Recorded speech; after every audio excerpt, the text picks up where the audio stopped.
I stood on that icy ladder at 2 in the morning, wind screaming through the pines, watching another patch of tar paper peel back like a bad joke, and I thought, this is it. I'm done. I can't keep doing this. If you've ever fought a losing battle against winter with nothing but stubbornness and dwindling supplies, hit that subscribe button, because what happened next changed everything, and I mean everything, about how I understood shelter in the cold. The beam from my headlamp caught fresh snow blowing horizontal through the gap I'd tried to seal just 6 hours earlier, and I could already feel the cold radiating down through the ceiling into the room below, where my last 2 cords of firewood sat stacked against the wall, burning faster than I could have imagined, when October still felt warm and forgiving. It started in late November, when the first real storm hit, and I heard that sound. That particular drip, drip, drip that every homeowner dreads, echoing in the dark at 4 in the morning from somewhere near the kitchen. I got up, found the bucket, positioned it under the steady stream coming from a dark stain spreading across the plaster, and told myself I'd deal with it when the sun came up. The cold hit different that year, sharper, meaner, like the mountains were testing everyone who decided to stay instead of heading down to the valley for winter. I'd been up here alone for 3 years by then, long enough to think I knew what I was doing, long enough to get comfortable, which is always when things go sideways. The cabin sat at about 7,200 feet, surrounded by lodgepole pine and white fir, with the nearest neighbor 4 miles down a road that turned into a suggestion of a path once the snow got deep. I'd built a life up here that made sense, splitting wood, hauling water, reading by lamplight, the kind of existence that sounds romantic until you're living it and realize it's mostly just work. The same tasks repeated in an endless cycle that breaks you down if you're not careful. That first morning, I climbed up through the access hatch into the attic space, pulling myself into that cramped triangle of darkness between the ceiling joists and the underside of the roof deck, and immediately felt the cold air pouring in from somewhere up near the ridgeline. The insulation I'd laid down 2 years ago, just 6 inches of fiberglass batts, looked inadequate suddenly, compressed in spots where I'd stepped on it, gaps showing around the chimney chase where I'd never quite finished the job properly. I crawled toward the leak, knees aching on the narrow joists, headlamp beam bouncing, and found where a nail had worked its way up through the shingles, probably from the decking moving with temperature swings, creating a small hole that let water track down the underside of the roof until it found a place to drip through. Simple enough, I thought. I'd patch it from inside with some roofing cement, wait for a clear day to get up on top, and seal it properly from the outside, maybe replace a few shingles while I was at it. The temperature that morning hovered around 18 degrees, cold enough that the tube of roof cement in my hand felt like a frozen sausage, barely squeezing out a thick bead of black goop that I worked around the nail and the damp wood around it. I felt accomplished climbing back down, like I'd solved something, won a small victory against the house trying to fall apart. That lasted exactly 3 days. The next storm rolled in from the northwest, one of those slow-moving systems that settles over the high country and just sits there dumping snow for 36 hours straight. I was burning through firewood faster than I'd planned, keeping the stove loaded every 4 hours around the clock because the temperature outside dropped to 7 degrees and the wind never stopped, finding every crack and seam in the old cabin's walls. The second night of that storm, I woke to the sound of water again, this time in 2 places, the original spot near the kitchen and a new one in the back room where I kept my tools and supplies. I lay there in the dark listening to that steady rhythm, drip and splash, and felt something crack inside me. Not dramatically, not all at once, just a small fracture in my confidence that I could handle this alone. Morning light showed me what I was really dealing with. Snow had piled 3 feet deep on the roof, maybe more in the valleys where 2 slopes met, and the weight of it had compressed everything, pushed against weak spots, found every imperfection in my previous repairs. Up in the attic, the air felt different, colder, wetter, and when I shined my light around, I could see moisture beading on the underside of the roof deck in 6 places, little glistening drops waiting to fall. The patches I'd made weren't failing exactly, but water was finding new paths, tracking along the grain of the wood, following nail lines, exploiting tiny gaps between shingles that I couldn't see from below.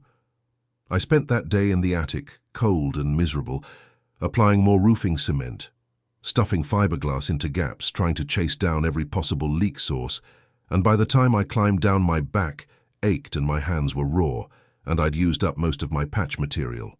The third storm hit in mid-December, bigger than the first two, and that's when things got dangerous. I'd gone through almost a cord of firewood in 2 weeks, way ahead of my projected burn rate, and I started doing math in my head that didn't add up to making it through March. The cabin stayed barely warm, maybe 58 degrees in the main room with the stove running full, and at night I'd wake shivering despite piling on every blanket I owned. The roof leaked in 5 places now, each one requiring its own bucket or pot, and the sound of water dripping into metal containers became the soundtrack of my life, a constant reminder that I was losing this fight. I knew I needed to get up on the actual roof and really fix things, not just patch from below. But the weather wouldn't break, and I couldn't safely work on a steep pitch covered in snow and ice while wind gusts hit 40 miles an hour. On the 4th day of that storm, I tried anyway. I had to. Couldn't stand one more night listening to those leaks. Couldn't watch my firewood supply dwindle while cold air poured into the cabin through whatever gaps the moisture was creating in my ceiling. I set up the extension ladder against the side of the house, the aluminum rungs already icing up from the snow, and started climbing with a roll of tar paper under one arm and a hammer hanging from my belt. The wind hit me the second I got above the roofline. So hard I had to stop and grip the ladder with both hands, tar paper flying out of my grasp and tumbling away into the white void of the storm. I hung there, 20 feet up, watching my materials disappear, and felt the ladder shift slightly under me as wind vibrated through the aluminum. My hands were already going numb inside my gloves, and I could barely see through the snow blowing into my face. I climbed back down, defeated, and sat in the doorway of my cabin shaking from cold and adrenaline, watching the storm continue like it had all the time in the world to take everything apart, piece by piece. That night I came closest to actually giving up. Not just on the roof, on the whole thing, the entire experiment of living up here alone and pretending I could handle whatever winter threw at me. I sat by the stove burning wood I couldn't afford to burn, listening to water drip in 5 different rhythms, and thought about just loading some essentials into my truck and heading down to the valley to wait it out at a motel, maybe ask around for carpentry work to rebuild my savings. The shame of that idea burned hot in my chest, hotter than the fire in the stove, because I'd told people this was what I wanted, this was my choice, this was how I was going to live. I'd made a point of it, probably been insufferable about it, and now here I was considering retreat because I couldn't keep water out of my own house. I opened another beer, my 3rd, or maybe 4th, and stared at the flames through the stove's glass door, watching wood turn to heat and ash and smoke. The whole process inefficient and expensive and necessary. The weather broke for 2 days right before Christmas, temperature climbing all the way to 31 degrees, sun actually visible through breaking clouds. I forced myself up onto that roof with a kind of desperate energy, knowing this might be my only chance before the next system moved in. The snow had melted enough in the sun that I could actually see the shingles, could identify the problem areas, and what I found up there made my stomach drop. The shingles themselves were old, 15 years at least, curling at the edges, brittle from UV exposure and temperature cycling, with granules worn off in patches, leaving the asphalt exposed. I could see where water had been getting under them, not just at obvious damage points, but anywhere the wind could lift an edge, anywhere a nail had pulled up slightly, anywhere 2 planes of roof met, and the flashing had pulled away from the ice and snow expanding in the gap. I spent 6 hours up there, fingers numb, replacing shingles, re-nailing loose ones, applying roofing cement to anything that looked suspicious, and by the time the sun started setting, I'd covered maybe a 1/3 of the roof. The easy sections I could reach safely without proper scaffolding. That night, no new leaks. I lay in bed listening to silence from the ceiling, no drips, no splashes, just the wind outside and the occasional pop from the wood stove, and I thought maybe I'd actually fixed it. That feeling lasted until the next storm, the day after Christmas, when temperatures dropped back to single digits and snow started falling again, heavy and wet. The leaks came back, different spots this time, as if the house was mocking me, finding new ways to fail. I spent another day in the attic, another round of patches, another set of buckets positioned under new drips, and I could feel myself running out of options. The firewood situation had become critical. I was burning through it, trying to keep the place warm enough to prevent pipes from freezing, but heat was escaping faster than I could generate it, radiating up through the ceiling, through the inadequate insulation, out through the roof deck into the winter air.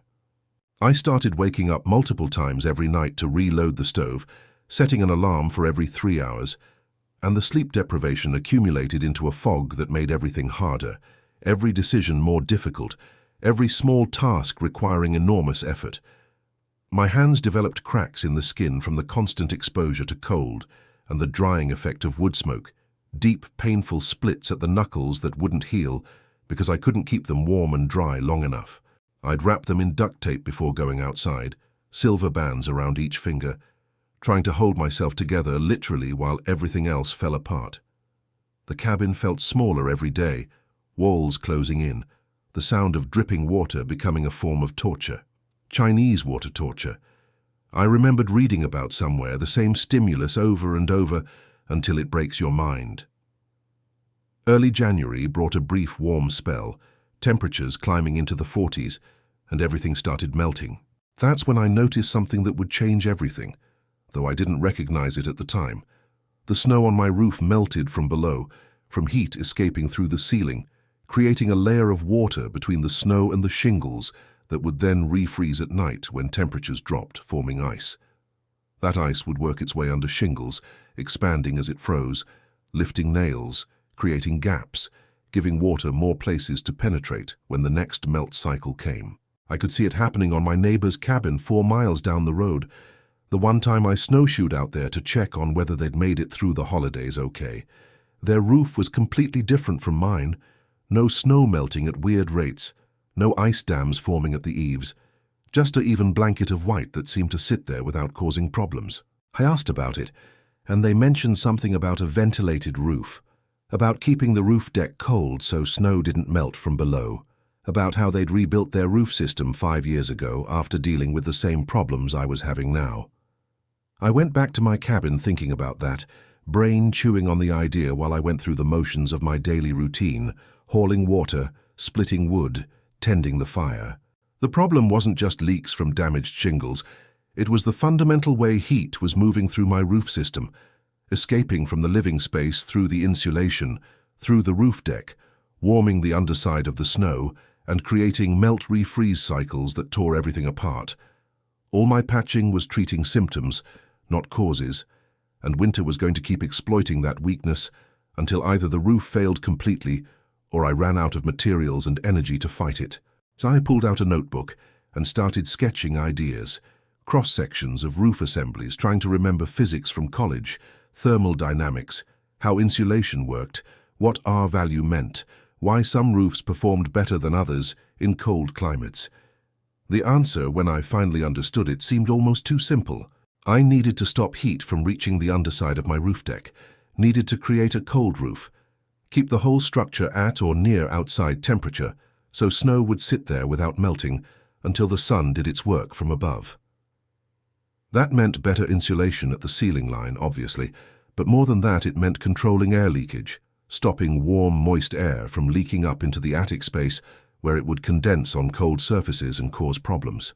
And it meant ventilation, some way to move cold outside air through the attic to carry away any heat that did escape through the insulation. The problem was, my existing roof didn't have any of that. No soffit vents, no ridge vent, no real air barrier at the ceiling. Just fiberglass bats lying on top of drywall with gaps around every electrical box and pipe penetration. I could fix the air leakage from below. Seal everything with caulk and foam. Add more insulation, but the ventilation part seemed impossible without tearing the whole roof off and starting over, which I didn't have the materials or money to do. That's when I started thinking about my neighbor's comment again, about rebuilding their roof, and I wondered if there was a way to add ventilation without removing the existing roof, some kind of second layer that would create an airspace above the current roof deck. It sounded crazy at first, building a roof on top of a roof, adding weight and complexity to a system that was already failing, but the more I thought about it, the more it made sense from a thermal perspective. If I could create an air gap between my current leaky roof and a new weather layer above it, keep that air gap open to outside air through vents at the bottom and top, then cold air would move through naturally, keeping everything cold, preventing heat from melting snow from below. The materials part seemed possible. I had lumber, 2x4s and 2x6s left over from other projects, stored in the shed out back. I had screws and nails. I had some sheets of plywood and OSB, not enough to cover the whole roof, but maybe enough to cover the critical sections where leaks were worst.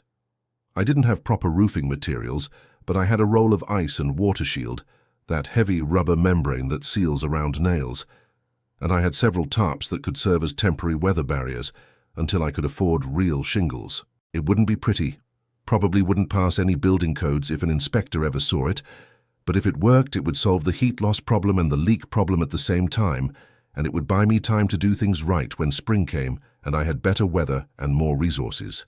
I spent 2 days just planning it out, measuring the roof, calculating lumber needs, figuring out how to attach a second layer of rafters or purlins above my existing roof without penetrating the existing roof deck more than necessary. The structural question worried me because I'd be adding weight, maybe 200 or 300 pounds of lumber, plus whatever snow accumulated on the new layer, but my existing rafters were solid 2x10s on 16-inch centers, way overbuilt for the span, so I thought they could handle it. The key would be spacing the new supports far enough apart that I only penetrated the roof in a few strategic spots, places I could seal really well, and then using longer members to bridge between those points. I sketched it on graph paper, a cross-section showing the existing roof deck, a gap of maybe 4 inches, and then a new layer of boards running perpendicular to the existing roof slope, creating channels for air to flow while supporting the new weather surface above. Starting the work felt like crossing a line, committing to something that might make everything worse if I was wrong about the physics.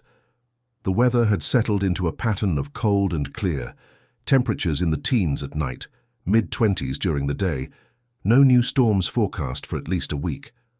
I dragged lumber up onto the roof using a rope system, pulling 2x4s up one at a time, stacking them near the peak where I could reach them safely. The cold made everything harder. Wood felt brittle, almost like it might snap if I stressed it wrong. My hands would go numb inside my gloves after 20 minutes of work, forcing me to climb down and warm them by the stove before going back up. I started by attaching vertical supports to the existing roof, 2x4s running from the eave line up to the ridge, spaced 6 feet apart, screwed through the existing shingles and deck into the rafters below. Each penetration got a huge blob of roofing cement, sealing around the screws, trying to prevent those new holes from becoming new leaks. The first support piece went up after 3 hours of work, a single 8-foot 2x4 standing vertically against the slope of the roof, held in place by 6 long structural screws. I tested it, shook it, hung my weight from it, and it felt solid, like it could support what I was planning. I installed 7 more vertical supports that day, spacing them evenly across the south slope, where the worst leaks had been, and by the time the sun was setting I was exhausted, but feeling like maybe this would actually work. That night, I could hear wind moving differently around the house, whistling past those new vertical members, and I lay in bed thinking about airflow, about how cold outside air would move through the gap I was creating, about thermal dynamics and R values, and all the technical details I only half understood but was betting my winter survival on. The second day I started adding horizontal purlins, 2x4s running perpendicular to the slope, spanning between the vertical supports, creating a grid that would support the new weather layer. This was the hard part, because each piece had to be measured, cut and installed while balancing on a steep icy surface, and mistakes meant wasting lumber I couldn't replace. I cut each piece slightly long, then trimmed it to fit, toe-nailing it to the vertical supports with framing nails, checking that everything was level enough to support plywood or whatever I'd use for the top layer. The cold was brutal, wind chill probably below 0, and I worked in short bursts, 30 minutes up on the roof, 20 minutes inside warming up, repeat. My coffee got cold in the thermos I kept on the roof beside me. The sandwich I brought up for lunch froze solid before I could eat it. By the end of the third day, I had a complete framework on the south slope, a gridwork of lumber creating air channels about 4 inches deep, and I started thinking about how to finish it. The ice and water shield seemed like the best option for a weather barrier, because it would seal around any nails and create a waterproof layer even if the installation wasn't perfect. I cut it into manageable strips, maybe 6 feet long, and started laying it over the framework, working from the bottom up, overlapping each course by a few inches, pressing it down onto the purlins, and nailing it with roofing nails every 12 inches. The cold made the membrane stiff and hard to handle, wanting to crack instead of bend, but body heat from my hands would soften it enough to get it into place. I covered about 60 square feet that first evening, the critical section over the kitchen where leaks had been worst, and rolled out a tarp over the top as a temporary second layer, weighing it down with chunks of firewood to keep wind from grabbing it. That night I didn't hear any leaks, not from the kitchen area I'd covered, though water still dripped in the back room where I hadn't gotten to yet. More importantly, the cabin felt different, warmer somehow, like less heat was escaping through the ceiling. I loaded the wood stove before bed and set my alarm for 6 hours instead of 3, an experiment to see if the stove would hold fire longer without me constantly feeding it. When the alarm went off at dawn, coals still glowed in the firebox, and the temperature inside had only dropped to 54 degrees instead of the mid-40s I'd been waking up to. That small change, 6 degrees, represented a massive reduction in heat loss, and it meant I could start burning less wood, stretching my remaining supply further into winter. The next week I worked whenever weather permitted, expanding the over-roof system to cover more of the house, learning as I went, making mistakes and correcting them.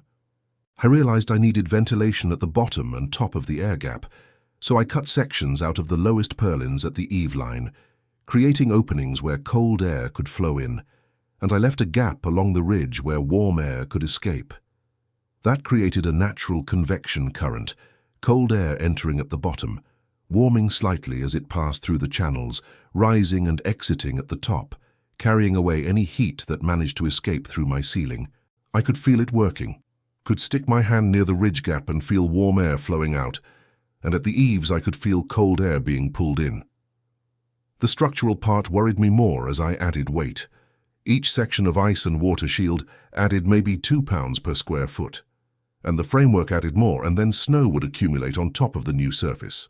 I did rough calculations in my head, trying to remember formulas for load-bearing capacity, and decided to add some diagonal bracing between the vertical supports, short pieces of 2x4 cut at 45-degree angles, creating triangles that would help distribute weight and prevent the system from racking sideways in wind. It meant more penetrations through the existing roof, more potential leak points, but I sealed each one carefully with roofing cement and made sure every screw hit solid wood below. 3 weeks into January, I had the entire south and west slopes covered, about 700 square feet of new weather barrier, sitting 4 inches above my original leaky roof, with cold air moving freely through the gap between them. The difference inside the cabin was dramatic. I burned through half a cord of wood in those 3 weeks, compared to almost a full cord in the 3 weeks before that, a 50% reduction in fuel consumption that meant I'd actually make it through winter without running out. The temperature inside stabilized at 62 degrees, with the stove running moderate, 8 in the morning load and 6 in the evening, no more middle of the night reloading. The leaks stopped completely, every one of them, because water that got through the new top layer just drained down through the air gap without ever reaching the original roof deck. And even when it did reach the original roof, that surface stayed so cold that water didn't pool, just froze in place or drained off to the eaves where it could drip away harmlessly.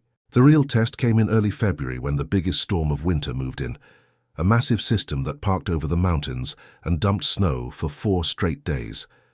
I watched accumulation on the new roof reach 8 inches, 12 inches, 18 inches, knowing that same weight was sitting on every roof in the high country, testing everyone's construction choices. The temperature dropped to -2 degrees, the coldest night I'd experienced up there, and wind gusts hit 50 miles an hour, shaking the whole cabin, making the stovepipe rattle and the windows flex. I lay in bed listening to it, waiting for some sign of failure, some crack or groan that would mean the over-roof system was coming apart, but everything held. The framework I'd built stayed rigid, distributing load through multiple points, and the air gap kept working, moving cold air through the channels, preventing heat from building up anywhere. When the storm finally cleared, I climbed up onto the new roof to inspect the damage, expecting to find torn membranes or crushed framework, or some evidence that I'd pushed the design too far. Instead, I found everything intact, the ice and water shield sealed tight, snow sitting in a smooth, even blanket across the surface without any melting from below, no ice dams at the eaves, no weird patterns that would indicate heat loss. I looked across at the original part of my roof that I hadn't covered yet, the north slope where I'd run out of materials, and the difference was obvious. The covered sections had clean, even snow coverage. The uncovered sections showed darker patches where heat was melting snow from below, and I could see ice beginning to form at the eave line where meltwater was refreezing. That visual proof that the system worked exactly like I'd hoped it would gave me energy to finish the job, to scrounge together enough materials to cover the remaining sections before another major storm hit. I traded work for materials, helping my neighbor down the road process some beetle-kill standing dead trees into firewood in exchange for some plywood and a partial roll of tar paper they had left from their own roofing project. It took us 3 days working together with a chainsaw and wedges to drop the trees, buck them into rounds, split them, and stack them in their woodshed. But I came away with enough materials to finish the north slope and the small sections over the addition that I'd built the previous summer. Working with someone else after weeks alone felt strange at first, having to coordinate movements, communicate over the sound of the saw, share the rhythm of work instead of setting my own pace. But it also felt good, human contact that reminded me why people usually don't isolate themselves on mountaintops for entire winters. The final sections went up faster because I'd learned the process, developed a system that worked, made fewer mistakes. I still had moments of doubt, times when I'd be up on the roof in wind that wanted to blow me off, hands so cold I couldn't feel the hammer in my grip, thinking about how much easier it would be to just give up and go back to living somewhere with proper infrastructure and building codes and professional contractors who fixed roofs for a living. But those moments passed, and I'd keep working, keep placing boards and driving nails and sealing seams because the alternative was admitting defeat, and I'd committed too much to turn back now. By mid-February, I had complete coverage, the entire roof transformed into this strange double-layer system that probably looked ridiculous from the outside, but performed exactly how I needed it to. The wood consumption data over the rest of winter proved what I'd suspected. From mid-February through the end of March, burning half the amount of firewood I'd burned in December, maintaining higher indoor temperatures, sleeping through entire nights without reloading the stove, the improvements seemed almost too good to be true. Part of it was the over-roof reducing heat loss through the ceiling, creating that cold roof that prevented melting snow from wasting energy. But part of it was also all the air sealing I'd done inside while working on the project, caulking around electrical boxes, foaming around pipe penetrations, adding weather stripping to the attic hatch, stopping all those invisible leaks where warm air had been escaping and pulling cold air in through other gaps. The two systems worked together, insulation plus air barrier plus ventilation plus cold roof, creating a thermal envelope that actually made sense instead of the leaky mess I'd been living with. There was one more close call that proved how much the changes mattered.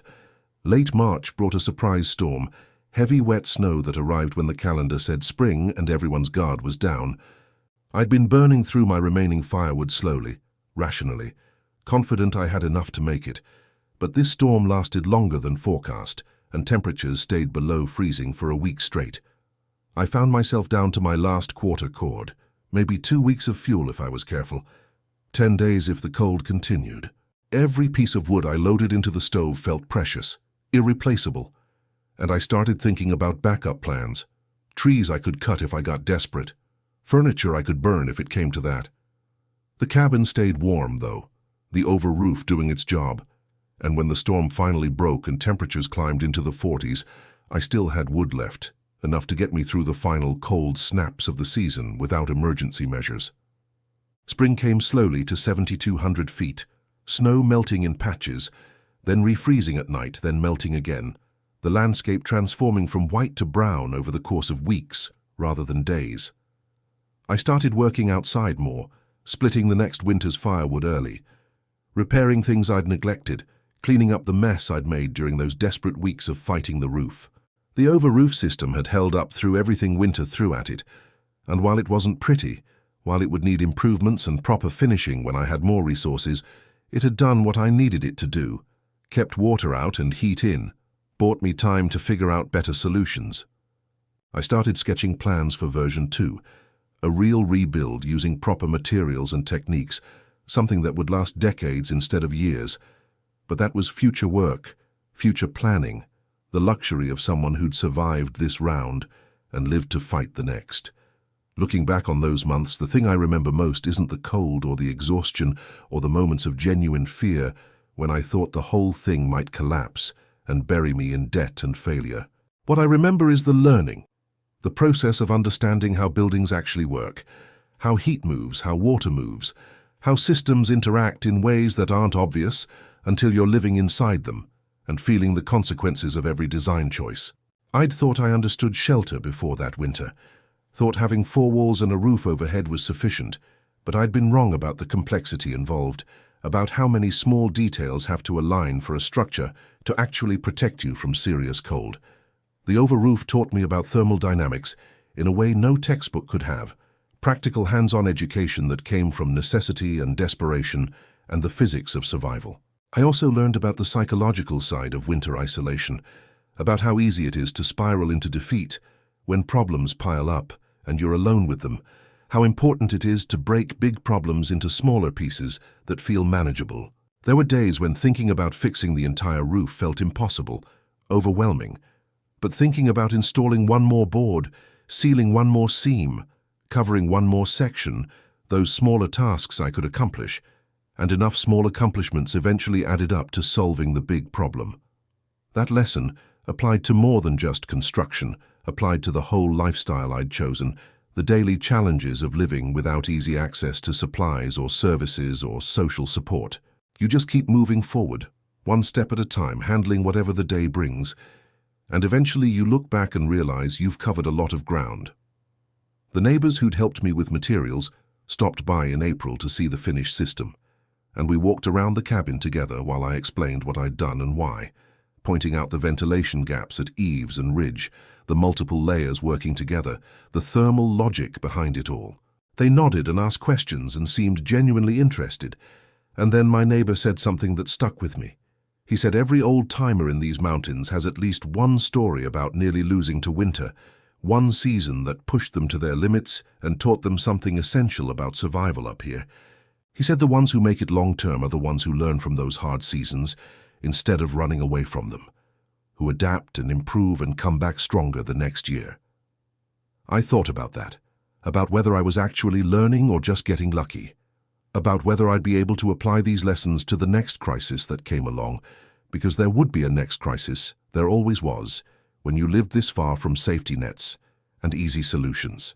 The woodshed I'd depleted over winter needed refilling, and I spent May and June processing firewood, cutting standing dead trees from the national forest land adjacent to my property, bucking them into rounds, splitting them, stacking them in rows that would need a full year to dry properly. Each piece I added to the stack represented insurance against next winter, stored energy that I'd burn to stay alive when temperatures dropped again.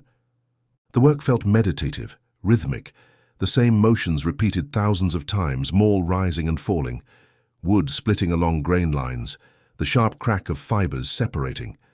My body got stronger doing it, shoulders and back developing the kind of practical muscle that comes from useful work rather than exercise for its own sake.